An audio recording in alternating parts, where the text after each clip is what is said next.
I fall into, I don't know, it's probably like 25 boxes that are all labeled MK Ultra. And I thought, well, this is interesting. Tonight, our guest on Pioneer's Quest is Dr. Jack Kruse. As a world-renowned and accomplished neurosurgeon, Dr. Jack became deeply interested in quantum biology. And it's through this research that caused him to stumble upon dozens of boxes of files labeled MK Ultra. And my fellow questers, that's what we're here to talk about. The world keeps lying, but he won't retreat on his quest for truth. Yeah. Truth, quest for truth. They can't stop me, they can't block me. Moving through, got that fire, they can't block me. Quest for truth, breaking chains, making waves. That's what I do. When they hate, I create. The way MK Ultra started was really a discovery from Leslie Kruse, who ran the Manhattan Project, and Meyer Lansky, who was tasked by the federal government during World War II to find some spies in Germany and U-boats in Manhattan Harbor because they wanted to know why Allen Dulles went to Europe and started Operation Paperclip, basically getting Jewish physicists to come to the United States. So Lansky wound up finding a whole bunch of them, killed most of them, but there was one guy he didn't kill. And the reason why he didn't kill him is because he had a very interesting story. His name was Plotner, and he was an SS surgeon. And he told Lansky that he was doing experiments for the Germans on mind control, and they started their experiments using drugs. And he went through all the drugs. Long story short, Lansky doesn't kill him, brings him to Kruse. Kruse hears this story. This goes obviously up the chain of command in the military.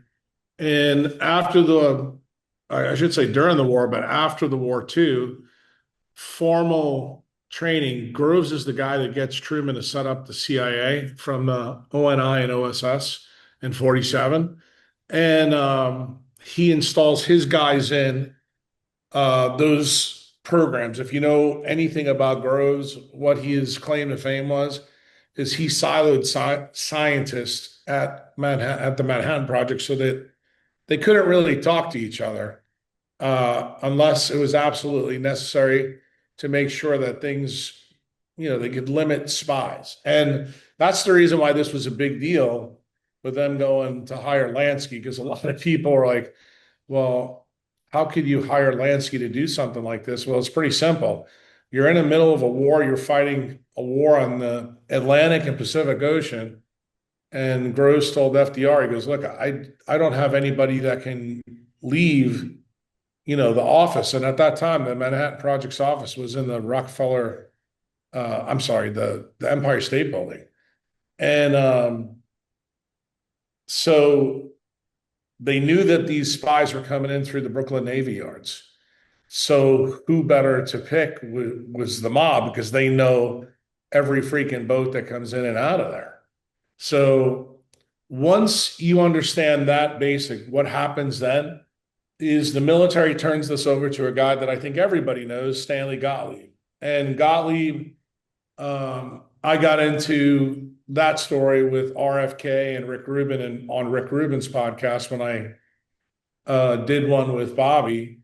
And Gottlieb's famous for coming up with the experiment for dropping LSD on St. Louis and San Francisco. Then he also did some things with prisoners.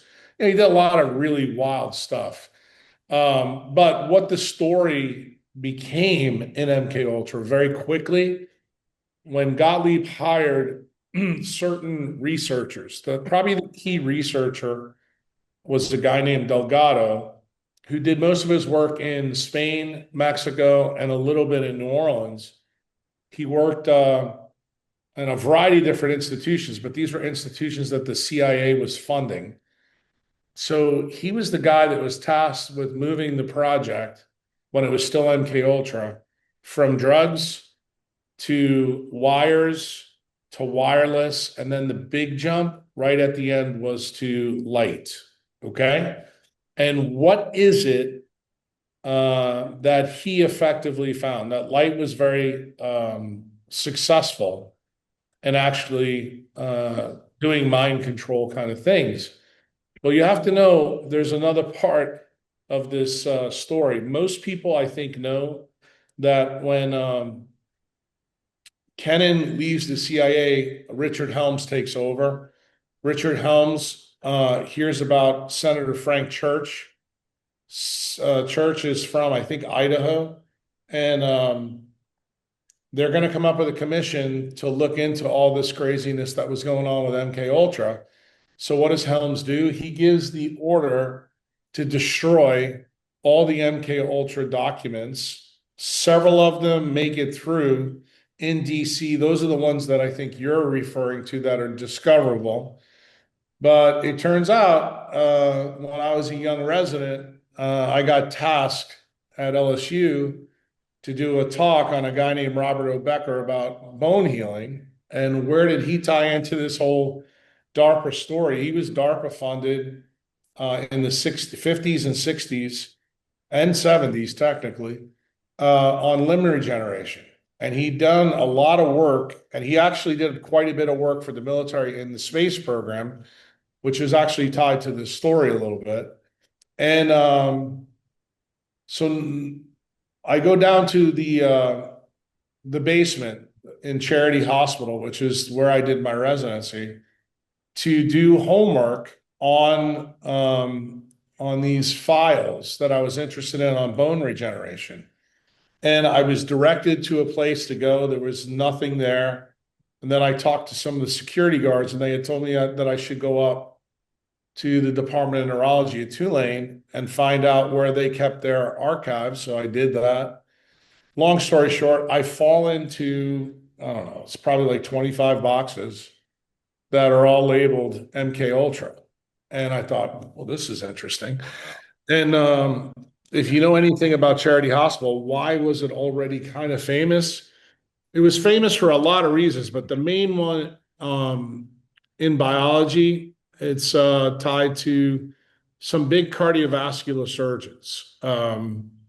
These are guys that are powerhouses in medicine. And it's not important probably for your podcast who they are, but they were linked with a guy named Alton Ochsner, who used to run the Tulane Department of Surgery.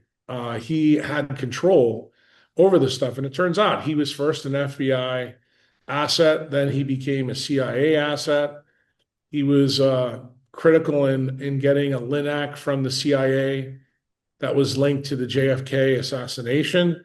And then also in my residency, this actually occurred. They filmed JFK in the basement of Charity Hospital, right where I found the boxes. So when you see that there's a lot of stuff going on here, and people know that the only person ever brought up on charges for the JFK assassination is Clay Shaw, who's from New Orleans. Jim Garrison is the prosecutor that does this. You know, everybody knows that history. They may not know the details, but this is kind of where we are, late 80s, early 90s. The movie is filmed in 91 in the basement of Charity, 90 and 91 in the basement of Charity Hospital, really close to where these archives were. And so when I'm in the boxes looking for stuff about, you know, spine surgery and bone regeneration, I fall into these boxes and I find out that this pathway from drugs to light was actually pretty old. It wasn't as far back as I was, you know, I thought it would be. And the thing that was most impressive in the boxes is that it became very clear that the target of MK Ultra was the suprachiasmatic nucleus. And I got very interested in that because I'm a neurosurgeon. I know a lot about that. And many of the experiments that were in these boxes were tied to circadian disruption by utilizing light. And, you know, of course, I got really deep interested in that. Then I saw something else in the boxes that really caught my eye because I didn't know what it meant. they linked the SCN biology to something called fifth base agenda. And I had no fucking idea what that was for a really long time. And I had to go through the boxes. The more I got through the boxes, the more I started to realize that there was a connection between the the CFR people that were run by the Rockefellers and this MK Ultra program. I never realized what that connection was. It took a while for me to figure this out. So it turns out this fifth base agenda has actually something to do with a DNA base. And in the box, this base, they found that if they could get a heavy isotope of hydrogen on it, it made people much more controllable, which I thought was kind of interesting. So when I got some of this information, I obviously did my stuff on Becker, saw some of the Becker's work and said, some of the stuff in Becker's work is actually tied to this story that were in the boxes. And I kind of tied two of them together. So when you understand Becker's work, and I'm not going to expect any of your readers to know this stuff, but some of the other things in the boxes were tied to alpha waves on EEGs and a guy named Hans Berger. There was stuff about the Schumann resonance in there. And basically, what did that all mean? They were linking these pathways back to the suprachiasmatic nucleus in the 50s and 60s. They knew that they could do something if they could alter alpha waves in some way. And the boxes wound up having links to the 1938 discovery of telomeres by a guy named Hermann Mueller. I had never even heard of the guy's name until I climbed through those boxes. And then there was a lot of things from Barbara McClintock, who has now won a Nobel Prize. Back then, when I was going through the boxes, she hadn't won a Nobel Prize. But what her claim to fame was, in 1939 through the 1960s, she found in corn that genes jumped around. And again, a very interesting thing, but you got to try to figure out how all this shit fits. Probably the most important stuff that I found in the boxes for me was the things that linked DARPA, Gottlieb, and chelation of heavy metals to a company named Stauffer. And I didn't know anything about Stauffer. Well, after I did my homework, I found out that Stauffer was the original company that found glyphosate. Mm-hmm. And glyphosate was transferred by DARPA to Monsanto for testing in 1970. Mm-hmm. And that's just come out recently about glyphosate too, how they prolonged the use of it and allowed the use of it further. RFK Jr. So, yeah. They knew about it for a long time, especially the Rockefeller guys, because you have to understand when they figured out the target was the SCN, immediately they knew that they had to go after melanin. And that is the reason why the Rockefeller dynasty got very interested in melanin biology, because they knew melanin was also a heavy metal chelator. And they realized if they could overwhelm melanin, you could actually do the same thing to light by actually controlling people. In fact, they found in the boxes that you could actually make people crazy. Mental illness and mind control are linked, and it turned out the link that they found in the MK Ultra part is through deuteration of this fifth base of DNA. That's where MK Ultra and the boxes ended for me. And then what happens, from there. When I'm doing my Becker stuff, I started to notice there was things in the box that I thought was more tied to Becker's work than this MK Ultra story. where they were talking about technology and space. And specifically, they talked about some DARPA study that was done in Pensacola, Florida on pilots. And they noted that these people, when they were around blue light, when they were around the avionics on a plane, that their homocysteine levels went up and also their triglyceride levels went up. I keep telling you, you have nothing to lose but pain. This is the only pain cream that goes through all 7 layers to get to the root of the pain.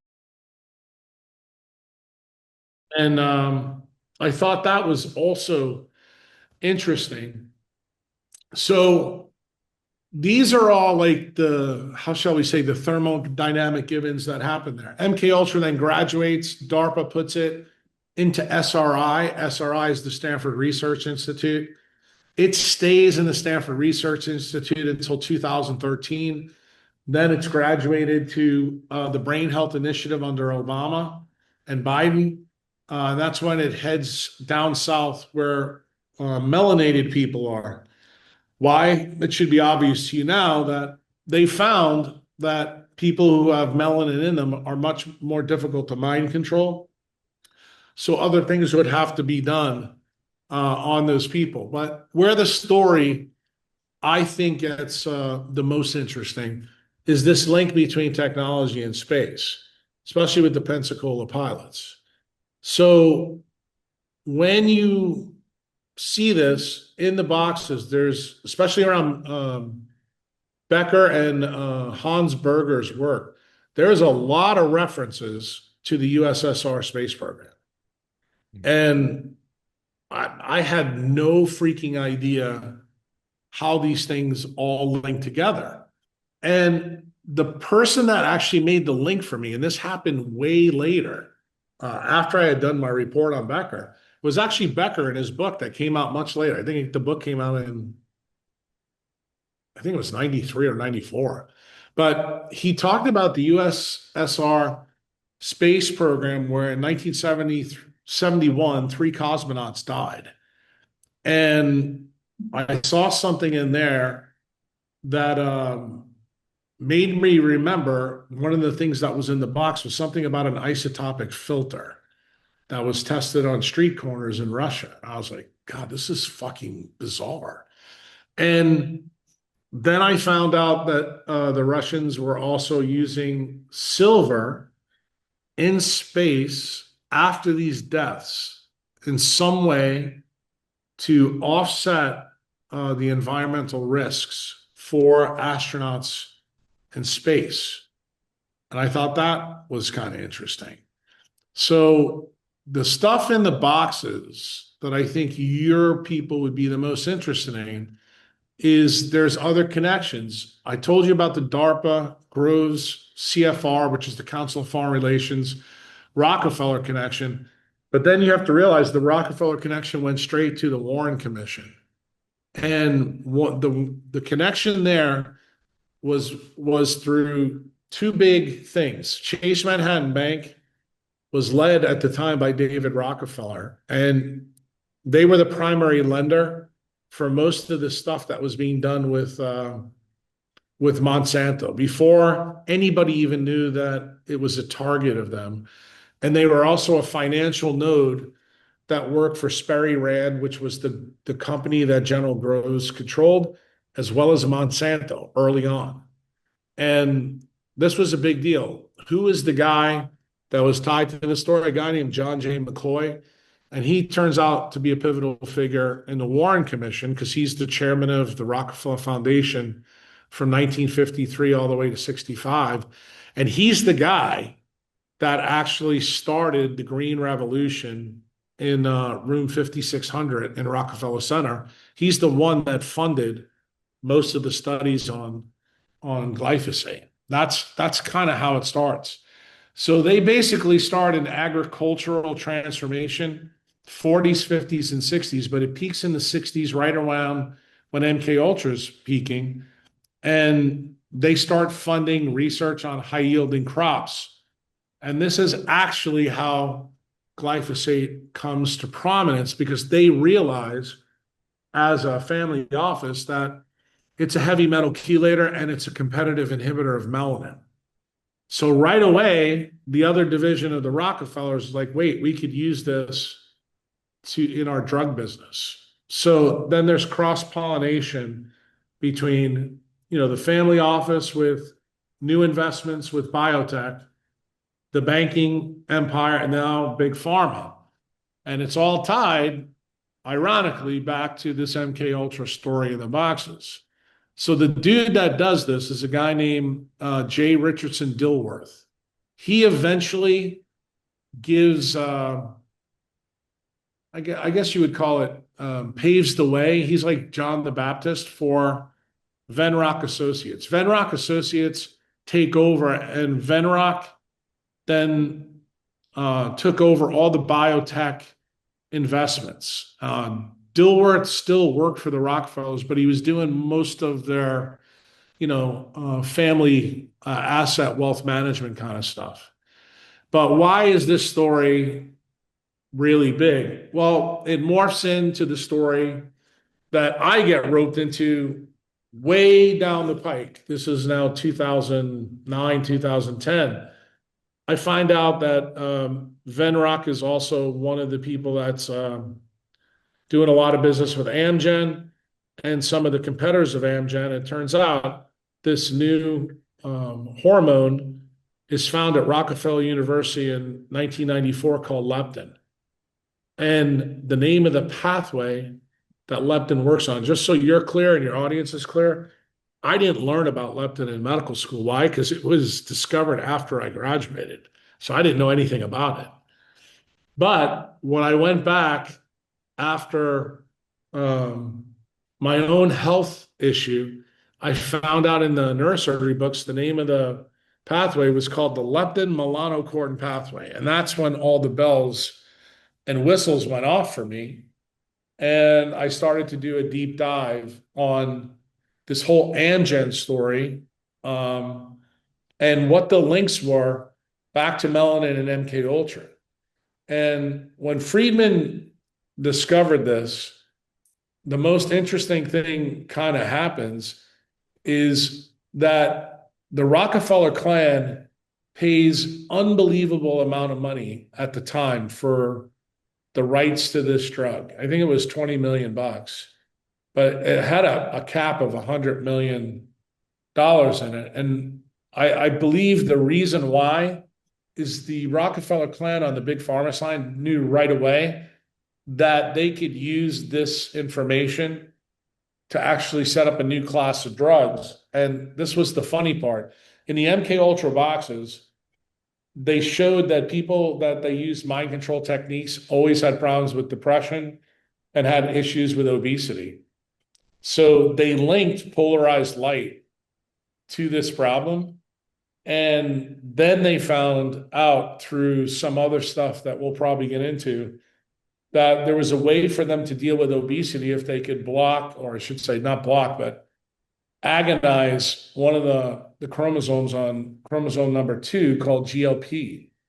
And the GLP-1 agonists at that time, were not founded yet. So what did the Rockefeller guys do? They stopped a synthetic leptin trial that they had paid all this money for. You can see all this stuff if you go back and do your homework, because the financial stuff is still there for people to discover.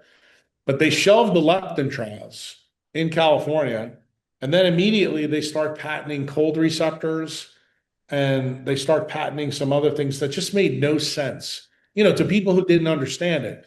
So because of my original Becker work and because of my talk that my neurosurgery mentor made me give, I put this shit together pretty quickly. I started to realize that there was a big issue here, and this was tied not only to MK Ultra, but not only mind control, but also actually what the leptin melanocortin pathway was.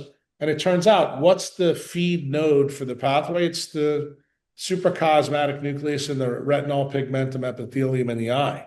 So that was the link. And then the distal pathways were in the brain. That stuff was the easiest stuff for me to figure out because I told you I'm a neurosurgeon. That stuff I know ice cold. So when I realized what the game was, then I decided to give a TED talk. I was asked to give a TED talk on this topic. And when I gave the TED talk, it was out for maybe a week.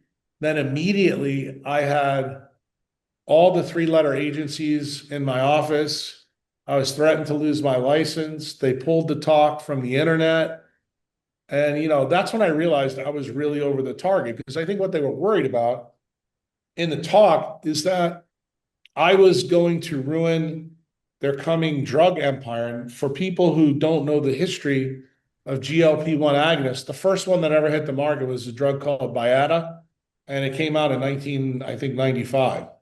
So they had only been out for 5 or 6 years, and the original drugs they made weren't very good. They didn't work very well. And I knew that they had other drugs in the pipeline because I was clued into this because of the story that I already told you. And I think they were worried that I could have ruined, a $1 billion business, which is why they kind of went after me. But that was probably a mistake, because then I did an even deeper dive on why they were so interested. And this is probably going to be the most interesting part of what I'm going to tell you. That's when I realized that the link between MK Ultra, the Rockefellers, General Groves, also involved a guy named Jeffrey Epstein. And it turns out Jeffrey Epstein was hired by the Rockefellers in 1983 when he was 30 years old. He was immediately made a CFR member and a Trilateral Commission member. Remember, he's got no history. No one knows about him at all. He was just like a math teacher in New York. But he's working for the Rockefellers. And guess what his task was? His first task. His task was to infiltrate the Human Genome Project. And I thought that this was wow.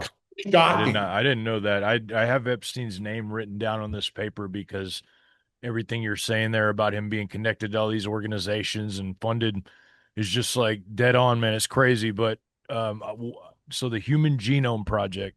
Right. So you got to know about the Human Genome Project. And once you understand this whole story, because we're going through it, you asked me to lay it all out. Well, I'm laying it all out. You're doing great. The Human Genome Project starts in 1983 and it goes all the way through 2001. Most of the people know the guy that's the most famous for it is Craig Ventnor.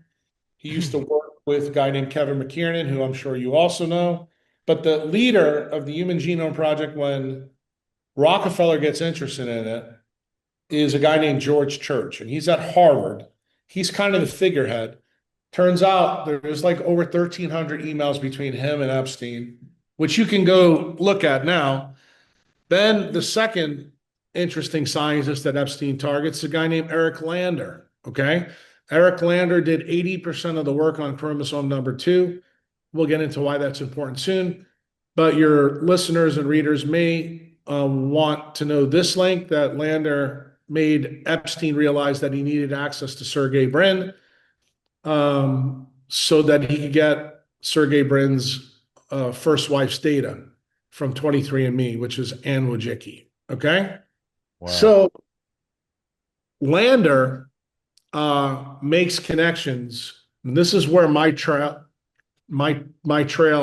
dried up. I don't have the data to prove this, but do I believe that there's a link because of cases that we know between Brin, Sandy Wheel, Jamie Dimon, and Epstein? The answer is yes, because everybody knows that there's been some lawsuits involved in all that names these three guys, but I haven't found the tie to it yet. The third scientist that Epstein's targeting is a guy named Martin Nowak, and he's a Harvard mathematician and biologist who eventually goes on to start something called the Program for Evolutionary Dynamics. He becomes a very interesting guy, more on the Epstein side and less on this MK Ultra side. And then I think the most interesting guy is a guy named Boris Nikolic. And Nikolic was an associate of Epstein, and just so you guys know, he was also named as the backup executor of Epstein's will. And that should be really interesting to you. because it turns out he's the former science advisor to Bill Gates' vaccine program that was designed to add metals to most of the genes that you know about, meaning atomic mass. And Nikolic also funded gene editing startups. He visited Harvard. He met with Church a lot. He met with Lander. And this was post-human genome project and also pre-human genome project. But what's the key for these four scientists? Lander does 80% of the work on chromosome 2.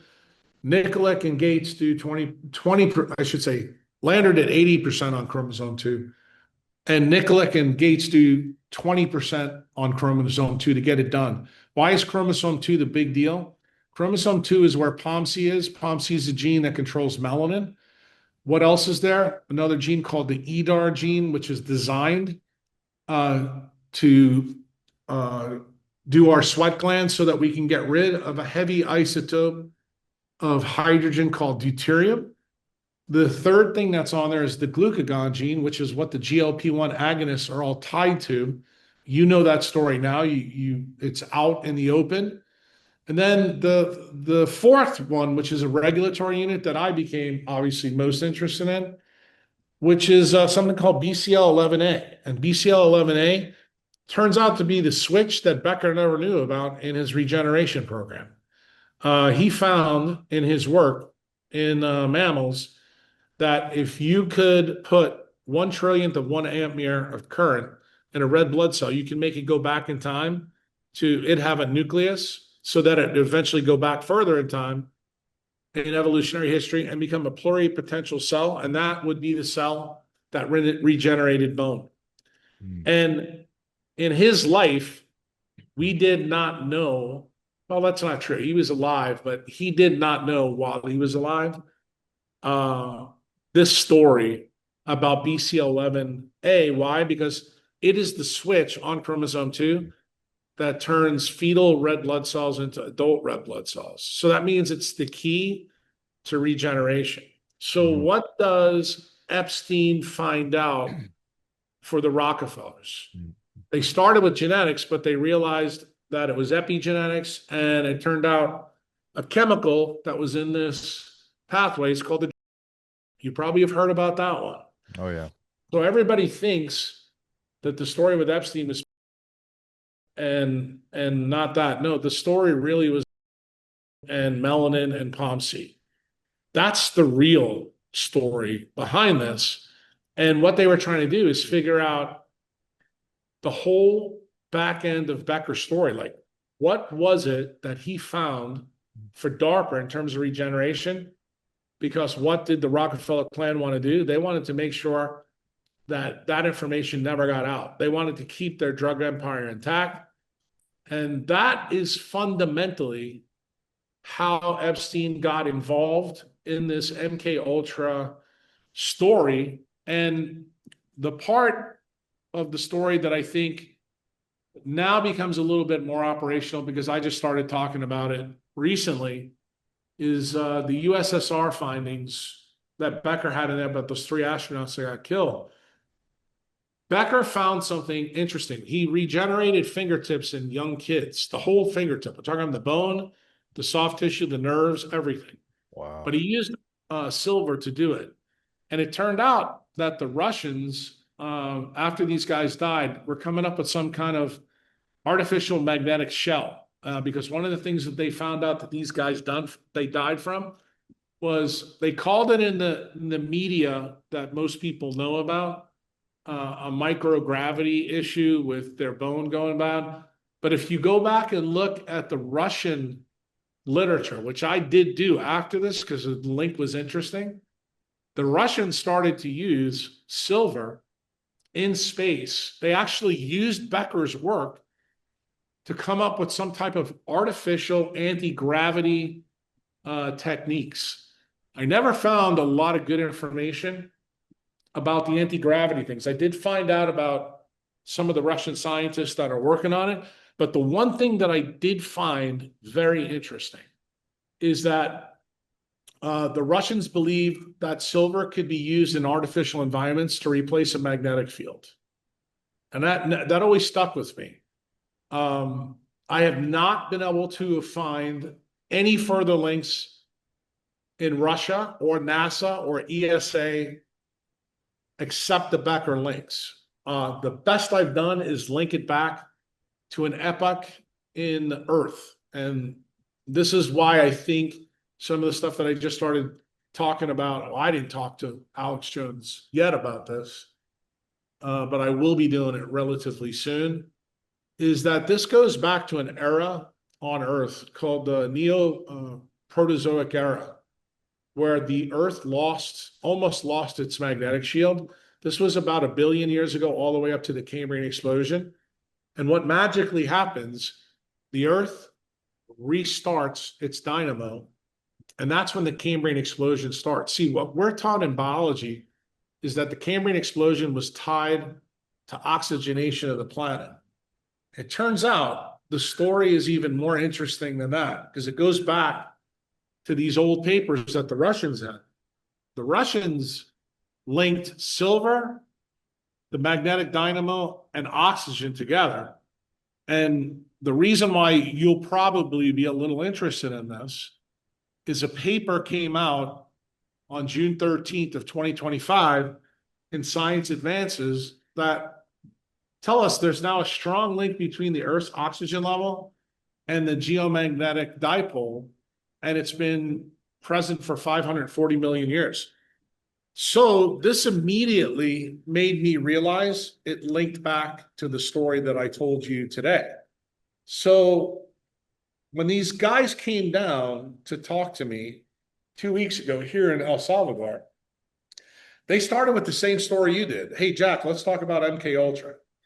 And unfortunately, I stopped at this story early with them that I just gave you. And their next 4.5 hours with me was about this part. We never got to the MK Ultra stuff that I just shared with you. And that's the reason why I decided not to give you this part early, because this part is probably the most fascinating part, because it's what's going on in our life right now. That's what the South Atlantic anomaly is all about. And when you understand that right now, that all of the, how shall we say, the extraterrestrial letter agencies are really worried about magnetic declination. And when you understand how melanin really works, that you actually can't make melanin in a declining magnetic shield, then you begin to understand why the Russians were so interested in using silver as part, of this story. And what did they find? The Russian part of the story to me was, to this day, the most interesting, because the Russians found that you can keep free radicals, and you can only make free radicals in an oxygen-based environment. You can keep them in a triplet state, which means that they still pass information, even if they're in an alien environment. And the system that does this, the silver-oxygen couple, stabilizes a quantum process called inter-system crossing, okay? And it keeps our free radicals in the triplet state. When it goes to the singlet state, that's what causes disease. That's like Alzheimer's, your ability to be controlled by ruining dopamine and melatonin, the stuff that you were interested to talk to me about.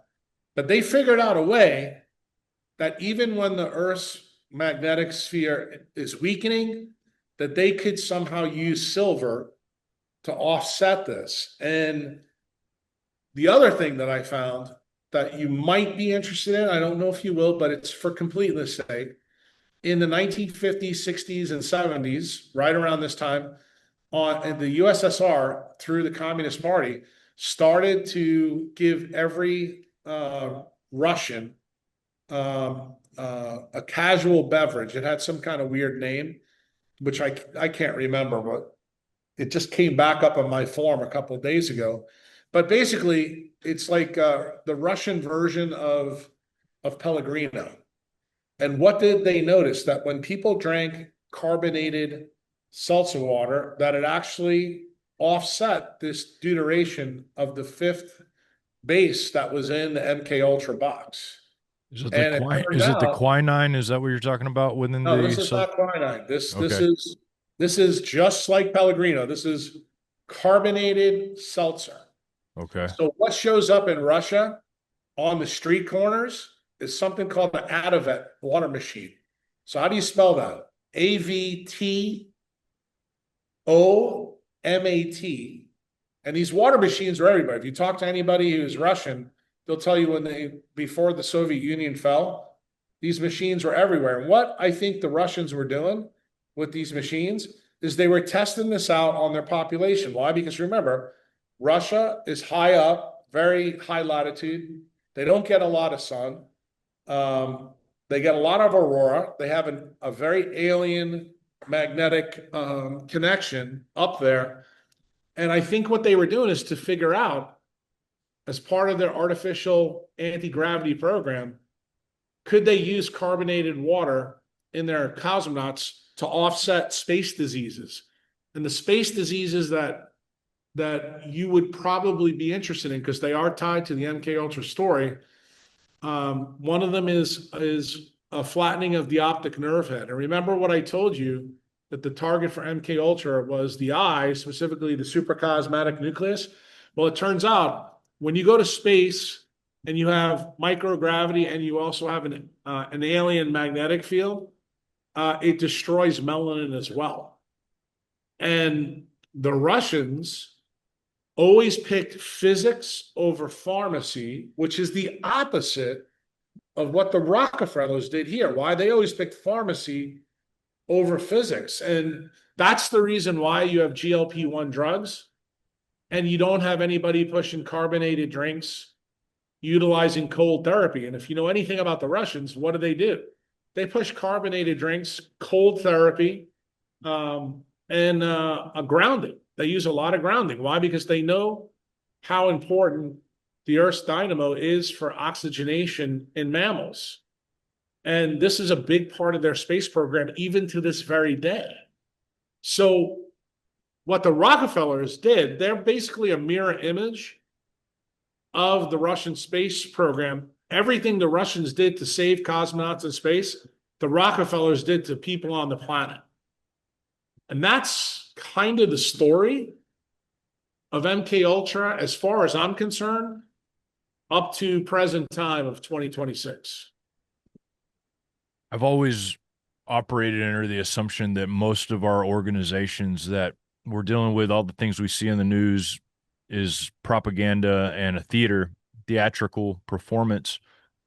And I wonder, I've spent years in front of a computer and recently, I would say recently, but it's been within the last year. So a year ago, I stopped wearing sunglasses. I started wearing these as much as humanly possible. When I'm in amongst blue light, I've changed all my lights from LED lights back to the original. I've done everything I can to do this, but this is a frightening thing, because this means that there's a good chance that literally everything we're seeing is theater. How much of everything that we're seeing, in your opinion, is designed in order to lead us to a certain outcome?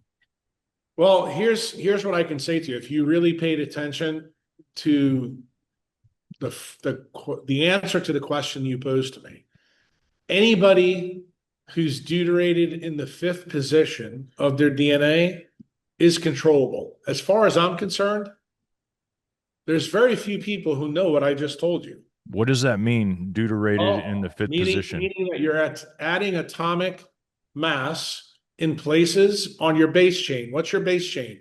RNA and DNA. If you put a heavy isotope of hydrogen in the wrong place, effectively,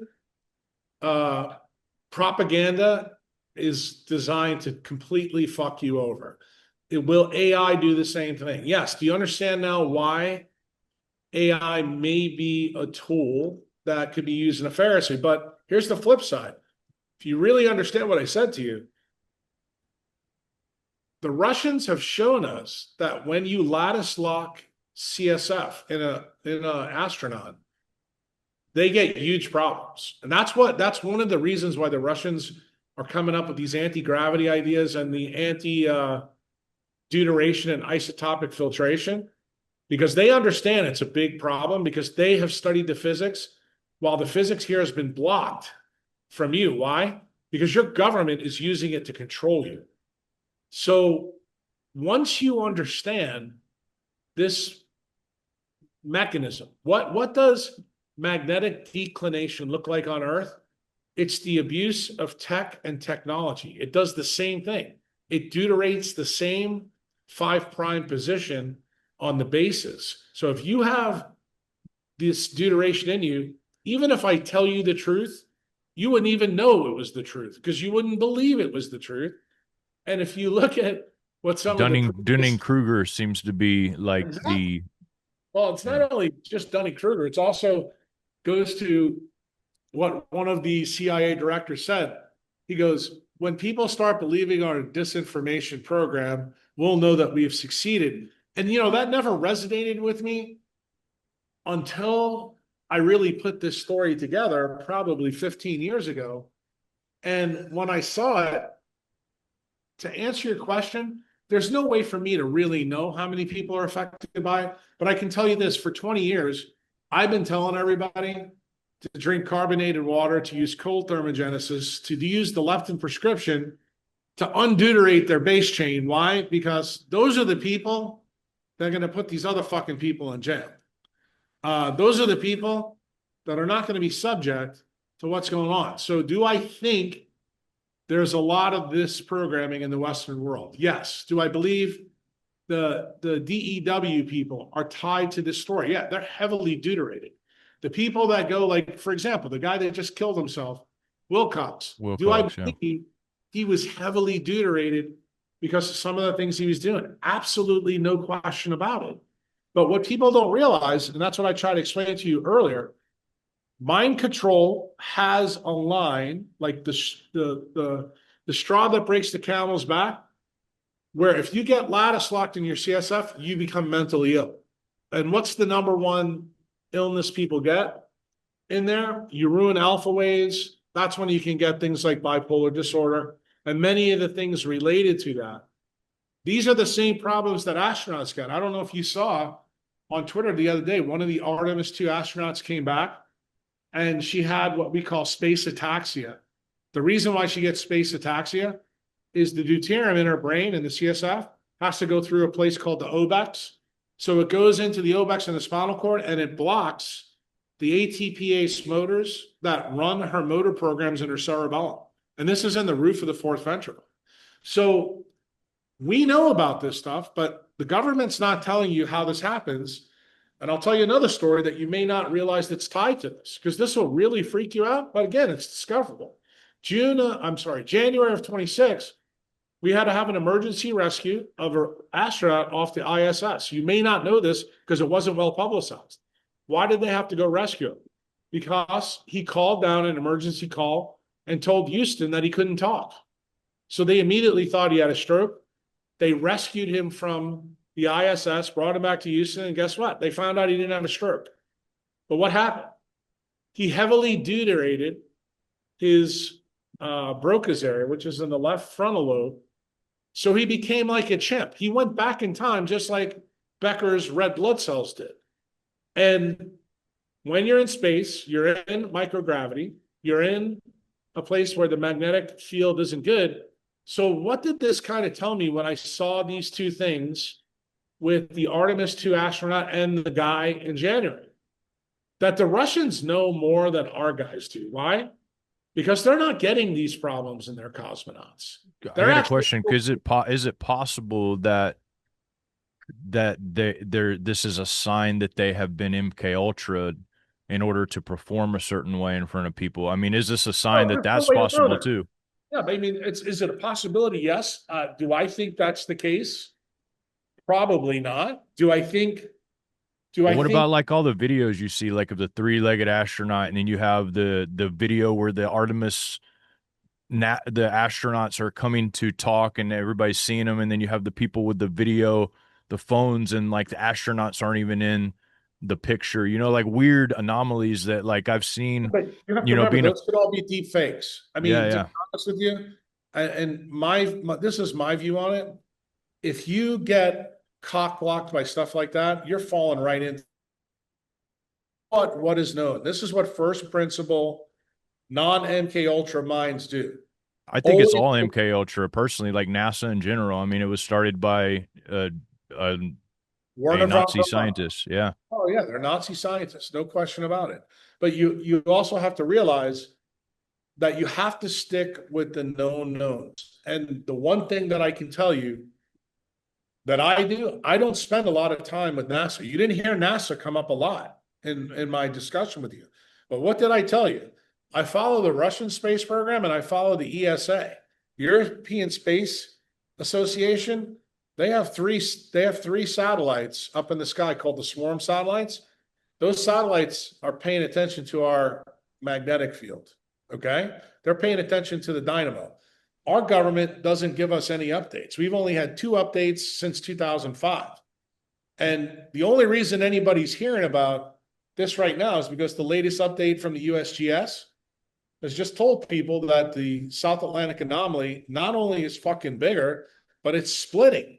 And the second wave is starting to hit the coast of South Africa, and it's affecting the Indian Ocean. It's affecting Australia. It's affecting the hydrology cycle of everything in the Southern Ocean. And then Elon Musk yesterday just tweeted something out that I thought was interesting. He said the replacement cost for people in Australia now is at the worst it's ever been. So you got to start asking yourself, remember, what does the leptin melanocortin pathway also control? It controls fecundity and fertility. So you are seeing evidence, strong first principle evidence that something is going on that you're not being told about. And I believe the first principle evidence is that the magnetic dynamo is weakening so much that the governments are really concerned about it, and they don't want that information out in the public because they're afraid of what it may lead people to do, because they've already been dumbed down by MK Ultra. They're hoping, I think, that they can control people's behavior so that they don't understand this isn't propaganda. That's the reason why I've been very, very cognizant about showing the papers that link all these things together for people to look for. Why? Because I don't get involved in the conspiracy stuff. Everything I've told you today, it's not a conspiracy. It's all factual. And it's all Well, discussed. it's not a theory. It's not a theory, but it definitely is a conspiracy against mankind. I mean, there's definitely a conspiracy I here. would say from a prosecutorial standpoint, yes. But I would say it's impossible for something to be conspiracy theory when there's patents behind it. And there's Right. patents behind all of this. So excuse me if you haven't done the heavy work of thinking and doing your homework, but I got news to you. I've been doing this since the late 80s and specifically focused on the biology side. I'm not really focused on the stuff that other people are focused on. Because the biology side to me is the most important thing. Because if we are facing a magnetic decline, then we have a duty as doctors to tell people what they need to do to prepare for that, where they need to go, what are the things they need to look for, in their own biology. And it's much more difficult to do when people have this MK Ultra problem. And unfortunately, to answer your question fully, I think there's way more people affected by this than you want to know. Yeah, I mean, I have to agree. I've been doing social media and crap like that since like 2010 is when I started doing videos, and when I started to see a mass cognitive dissonance with everybody, no matter what the truth was presented, no matter much evidence, nor how much facts were presented. It doesn't matter to people who are blocked, and I do believe there's a lot of them. I think there's more now than I've seen in a long, long time. I mean, on my Instagram and social media, all I did was put out a video because I have a farm. I use diatomaceous earth to rid the tick problems on my property, and you would be surprised at how the attack against diatomaceous earth this year is crazy. I've gotten droves, like thousands of bots on the profile talking about how diatomaceous earth is dangerous, it'll kill you, and all these different things. because there's some kind of tick agenda going on. There's something weird going on with all of that. And you probably could talk all about that, but there's so many people that are mind controlled, Dr. Jack. And this is, part of the reason that I've started doing what I'm doing. And I believe that I was a part of that mind control aspect for a very, very long time. I mean, my doctor thought I had bipolar. I was suffering from depression, suffering from all of these different things. And I do believe the opening of the knowledge of all this is what's helped me, but also you talked about the eye being the gateway for all of this. And my core understanding of that is the eye is the gateway to the soul, is something that's, I think, allowed me to maybe step away from a lot of this, because I see this stuff and I automatically assume that everything that I'm being shown is something to lead me to a certain agenda, to a certain direction. And I realized that my ancestors had no idea what was going on 100 miles from them, much less what's going on in Bosnia or wherever else in the world.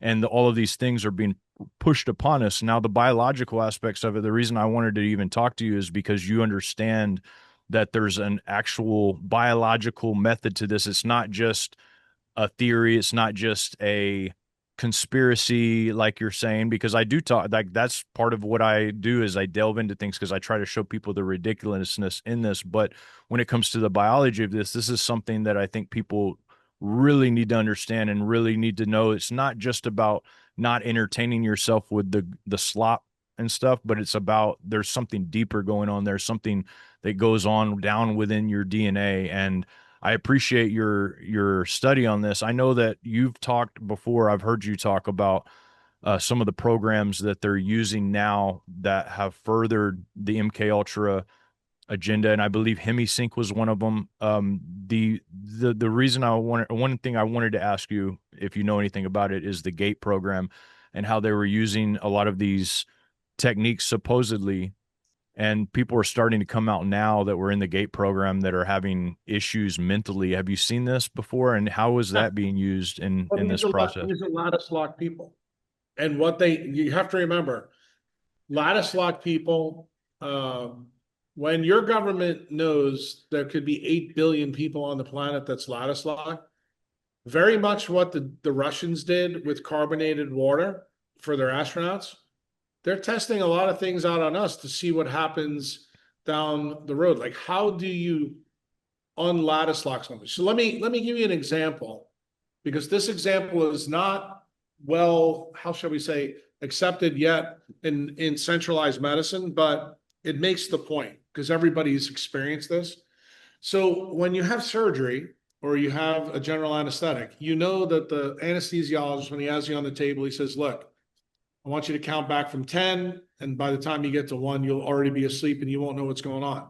That's called the induction phase of anesthesia. What are we doing then? We're breathing you down. We're giving you different inhalational anesthetics. What do those inhalational anesthetics do? If you open up a pharmacology book that was written by a Rockefeller medicine person, you will never get the answer. To this day, any anesthesiologist you talk to, they cannot tell you actually how general anesthetics work, okay? I'm going to tell you exactly how they work. Almost all of them are fluoridated. So what are they doing? They're using a dielectric constant, and they lattice lock CSF in you. When it's lattice lock, it means it goes from being oil or water to jello. And when it becomes jello, everything in you shuts down. Why? Because the ATPS motor that spins in you can't spin. It can't spin against jello. So you effectively are just like a computer flying through the SAA. What did they do on satellites that are flying through the SAA so they don't get bombarded by deuterium and tritium from the Van Allen belt coming down? All they do is turn the satellite off and no damage occurs. If they leave it on, damage happens. So when we do the same thing in surgery, we're lattice locking you. Then when we finish our operation, what does the anesthesiologist have to do to defrag you? In other words, to break the lattice. Now, anesthesia people who watch this know exactly what we do. We give you 100% oxygen, What is that? Remember, this goes back to what the Russians found, that will break the lattice. Then they give other drugs that break the lattice. They have no idea how they work, but what are you doing? You're turning the jello back into water, okay? So that you go back to your baseline. Now, what's probably the most important thing for you to understand? When you immediately emerge from anesthesia, you have way more deuterium in your CSF. So this is why a lot of people wake up and they're shocked. Today, anesthesia people will tell you that when people go to sleep, we have something that's called emergence delirium. When I was a young doctor, we only saw it in children. Now we're seeing it in everybody. Why? Because the point you made earlier, everybody's deuterated before they come to surgery. So we're hitting them with a lattice lock and then defragging them so they wake up and they have all these problems, okay? This is the reason why the worst people to undergo anesthesia are people with neurodegeneration, because they wake up, sometimes they're so bad that we have to put them in the ICU overnight. And that was true even when I was a resident, 40 years ago, but it's really true now, but it's happening now in people that are supposedly healthy. So when you understand delatticing people, we know how anesthesia does it, but guess what the government doesn't know? They don't really know how to defrag people they fragged. And they got to figure that out. So one of the things that you can use is you can use sound. You can use tones. You can use light. You can do some other interesting things. My opinion, being a neurosurgeon, when these were first found, we had something called the cochlea implant. You probably have heard of that. This is for people that have sensory neural hearing loss. Why? Because their cochlea is filled with deuterium. The hair cells in the cochlea don't move because it's lattice locked. What does the cochlea implant fundamentally do, but nobody wants to admit? It defrags the endolymphatic sac, okay? So it allows the water to come back in so that people begin to hear. Do I believe this is exactly what Neuralink is? Yes, I do. And what are they doing? You hear all the stories on social media. Hey, we're using this in people that have ALS, paralysis, neurologic injury. Guess who all those people are? Fragged people whose CSF is kind of like concrete. And what are they doing? They're trying to use it on them. They're doing the same thing the Russians did with carbonated water, because it turns out, believe it or not, carbonated water actually can defrag people. You'll be stunned at this. What if I was to tell you that when this happened, let's say 1,000 years ago, to another group of humans, they figured out another way to defrag you? The Mayans. That's the reason why they put jade in their teeth. Why? Because jade has a very specific property called piezoelectricity that links with your teeth. Where do your teeth go? To your fifth nerve. Your fifth nerve, cranial nerve, sits in Meckel's cave. This is one of the key areas that we get rid of deuterium in the brain. So what did the Mayans figure out when everybody, because you know the story with the Mayans, it's another conspiracy theory, right? But we know everybody left the lowlands and then moved out of these great cities. Like people have been to Copan, people have been to Tikal, people have been to Chichen Itza, but they're like, why did these people 1,000 years ago leave? Well, I believe the reason is because the South Atlantic anomaly overtook that part of the world 1,000 years ago. And what did it do? It turned these places into deserts, just like Mars. But it also allowed more deuterium in through the Van Allen radiation belt. And what happened to the Mayans is they realized their people were becoming fragged. And they found that putting things in their teeth actually helped their cognition. What do we know about the Mayan people towards the end of their classic period? And this is a really remarkable thing. It ties to the MK Ultra story and the Rockefeller story of GLP-1 drugs. There was a big fight between the Mayans that were in Tikal and another place called Kokomal. Okay.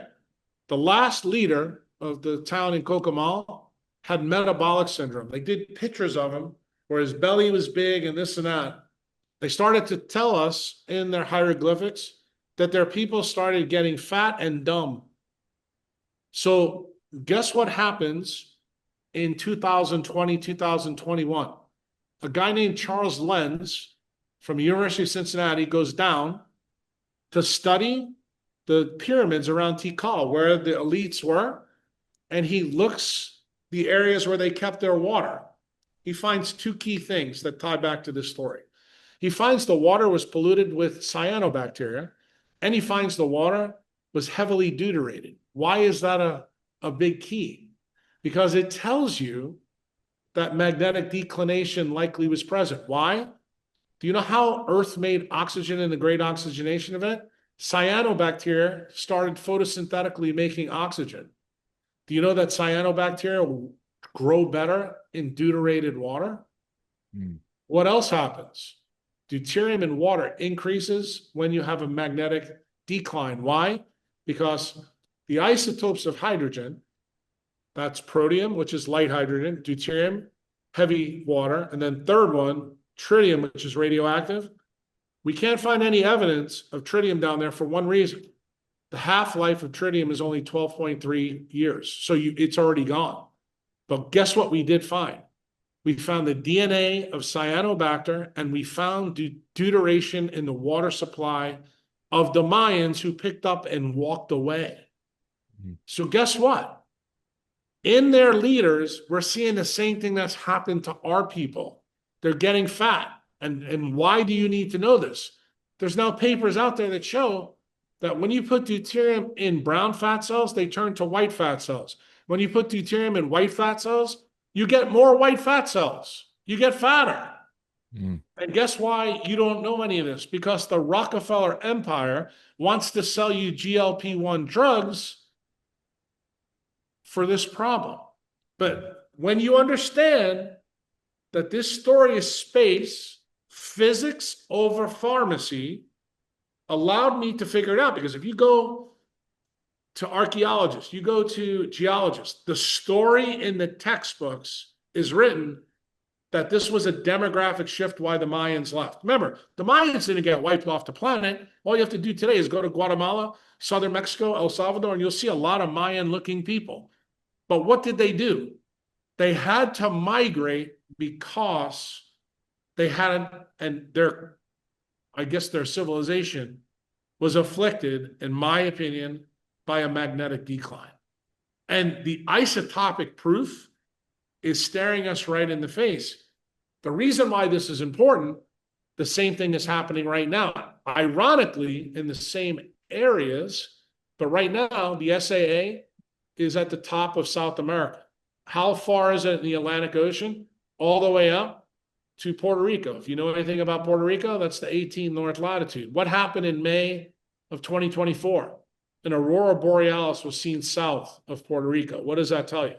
Aurora can only come inside the tropics when either there's a massive storm or the magnetic fields decline. You go back and look at what happened in May 24, the storm wasn't that big.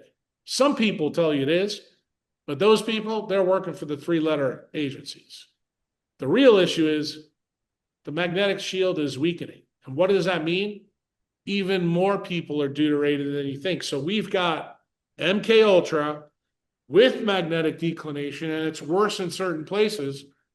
And the ironic thing is, the story of MK Ultra, the story of the Rockefeller Empire, the story of Epstein, the story of magnetic declination is all being blocked from you. And it's hardcore physics. Has nothing to do with conspiracy theory. And remember, the victors are the ones that write the books.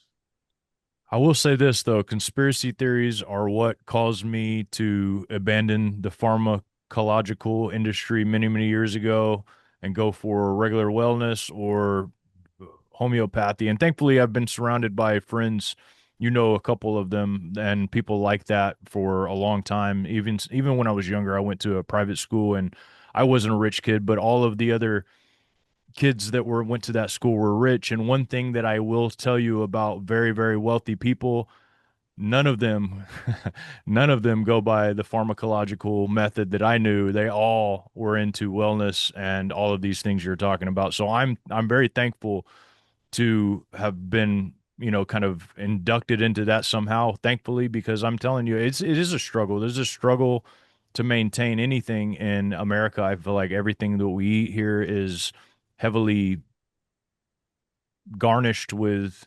Well, it's glyphosate. It's everywhere. Remember, they Yes. started putting it in the soils in 1975. Yep. So they got melanin that way. Then they got Obama and Biden to get you with LED light. Why? That's why they got rid of the incandescents. So now you got polarized light, blue light, and stuff in your food. Like, you have to be awfully smart to figure out all the different ways they're doing it. And then what's the last way? Now the last way is, well, if you got through all that, we'll put you on a GLP-1 drug and we'll get you that way. Yeah.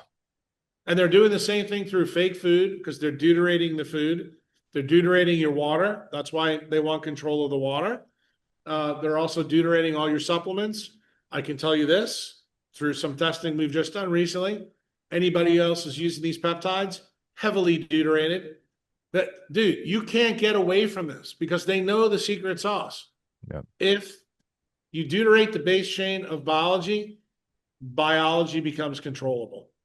They're just it's such a struggle to even just maintain at a weight that I'm at. And I don't eat a lot of stuff, man. I went to the Mediterranean and I ate their food, and I could eat so much more and not gain a pound.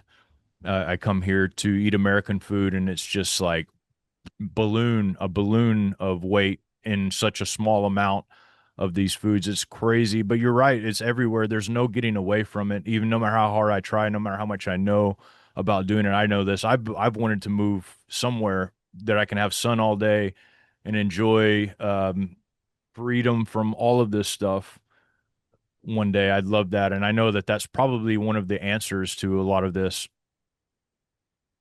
Well, I'm going to be honest with you. I've gone through this with my members on my site, that even if you don't want to know the science, this is what I would tell you. If you understand when your magnetic field is getting weaker and it brings the Van Allen radiation belt closer, and when that happens, more deuterium and tritium get into the environment, it means that whatever between these two things is going to get sicker. So I would tell you, put the news on tonight, and you'll find out everywhere in the world, everybody's got issues. Mm-hmm. And nobody wants to see it that way. There's one country where they're going the opposite way. That's the country I'm in. So maybe now you figure out why I decided to come to this place, because it breaks a lot of the rules. And you have to decide. And you know why most people can't decide? They come up with all the reasons why I can't, but not the I can'ts. And you know why that happens? Because they're deuterated. That's the reason why. And nobody wants to face that it's that simple, but it is. And do I believe in the next 5, 10, 15, 20, 30 years, even after I'm dead, that people are going to go finally back and read my work and go, son of a bitch, he was telling us this the whole time? Yes, because this has happened in Earth's history in the past. It happened with the Mayans, okay? It happened in the last champ event. It happened to the Neanderthals. We come from them. That's 42,000 years ago. So if you don't think this has happened before, then you're just not a good student of history. And you have to know that the guys that are the elites know the game, and they're just facilitating this happening. Why? Because they don't want 8 billion of us around. They'd like about 500 million so we can go through this event. Because if you understand this event, what it means, there's going to be a part of the earth that's probably not going to be a place where you want to go. And that means that if you put large swaths of these populations in other parts of the world, you're going to create huge problems. So like, the best way for me to explain it to you is, think about Home Depot. If they do to get all of their deliveries on Tuesday, but this week I don't know, Hurricane Sandy hits and everything has to come on Thursday. Do you want to be a fucking stock boy in Home Depot on Thursday? No. And that, guess what? The government has to plan for that kind of stuff. So that's why I say, when you understand this story that I'm sharing with you, because it has a lot of different facets, the story isn't as clear as you want to make it. You begin to see sides of this and go, okay, there's a biologic part, there's a geopolitical part, then, you know, there's a control part, then there is a serious economic problem here. It covers everything. And the craziest part of the story, just so you're clear, Becker did another paper that I want to tell you about because it ties to what you asked. Becker, Charlie Bauman, and Friedman did a study in the 1960s at the behest of DARPA. He decided, when he learned about this stuff, before the Russians died, he wanted to go to the UK, high latitude, and look at admissions to mental institutions during geomagnetic storms. And guess what they found? Humongous increase. So what does that tell you? The human thalamus that is surrounded by the CSF, by all this stuff in your brain, actually is how we connect with the magnetic field. And this is the reason why people react to it. So when I told you the story before about in between, the reason why you're sensing, John, that this problem's out there is because all of us are built to feel it. It's not something you're not supposed to feel. The problem is, will you be able to make sense of that feeling you have? When you're deuterated, the answer is no. Finding the truth becomes a problem. So this is the reason why, two reasons why. Does it make sense now why everybody wants to go fucking haywire for AI? Well, yeah, what happens if you got 8 billion people and none of them can fucking think? You still have to make a pastrami sandwich to feed people. Well, you might need AI to be that brain because there's 8 billion brains that are fried. Okay? That's one aspect. The other aspect is the nefarious aspect that we talked about before. Do I believe that's there? Yes. But do I think that there may be use cases if this thing that's happening in the SAA turns out to be a bigger event than we all think? Because it's clearly, in the last 5 years, it's doing things that no scientist could have predicted. We in the last 10 years, the SAA has changed more than it has in 320 million years on Earth. I'm going to say something really provocative. My belief, if you were to pin me down, is that the SAA, which is the South Atlantic Anomaly, which is buried at the core, or I should say the crust mantle boundary, is the red spot on Earth. Remember Jupiter's red spot? Everybody knows about it.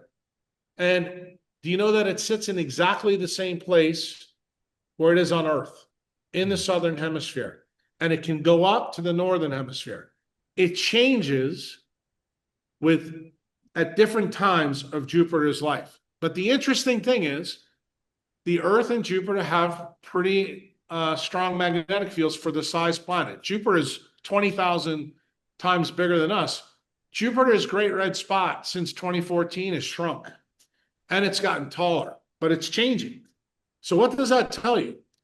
This is like a magnetic exhaust from that planet, and we get to see it on the surface of Jupiter. Do you know why? Because it's a gas giant. It's not a rocky planet. Why can't you see our great red spot? Because it's in the crust and mantle boundary of the planet. And what does it tell you? It tells you about the magnetic vortex of that planet. We know that our dynamo is moving, but we also know that the dynamo has changed. How do we know that? I told you the story about that paper that shows that oxygen in our magnetic field has been locked for 540 million years. What took us from that Neoproterozoic period to the Cambrian period? We believe what de-iced or defragged the planet was that the inner core of the Earth froze solid into iron. The outer stayed, and that defragged everything. We have not had a true magnetic reversal in 780,000 years on Earth. So, is the event we're in now like the Mayans? Is the event we're in now like the last Chapman event? Or is the event going to be like 780,000 years ago? No one knows that. Anybody that tells you they do is lying through their teeth. But this is one thing I can tell you. That the reason people don't feel good, the reason we have unrest, the reason we hate the way we're being governed, the reason our money is failing, the reason the Rockefellers and the Rothschilds are lying to us, the reason that we're fighting a war for Israel is all tied to this problem. We know something is wrong. We just don't know what. My belief is that it is deeply biological, but it's tied to the of our weakening magnetic field. And that's been going on since 1859. It's really sped up since then. You can see the evidence at the polls. You can see how the polls are changing. These are the ways that I want you to understand. These aren't conspiracy theories. Everything I told you, you can search. You can look to see if Puerto Rico and northern Brazil saw auroras in May of 24. The answer is yes. That's not normal. And we know it's not normal. But no one wants to talk about that. They want to talk about conspiracy theories. Well, excuse me. I don't. I want to talk about what I think's really going on. I think that we're undergoing a pretty extraordinary event, and we're being led blindly into it.